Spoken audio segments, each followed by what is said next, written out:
Dito sa para mabilis mo tayo mamaya.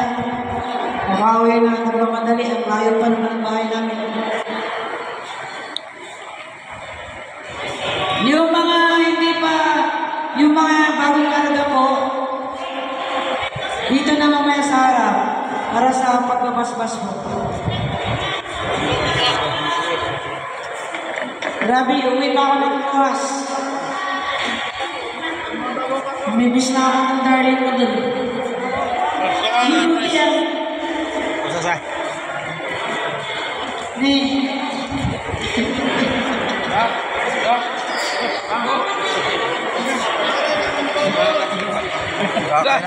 Tapos na. Yung mga bagong karga mo, dito na kayo sa harap.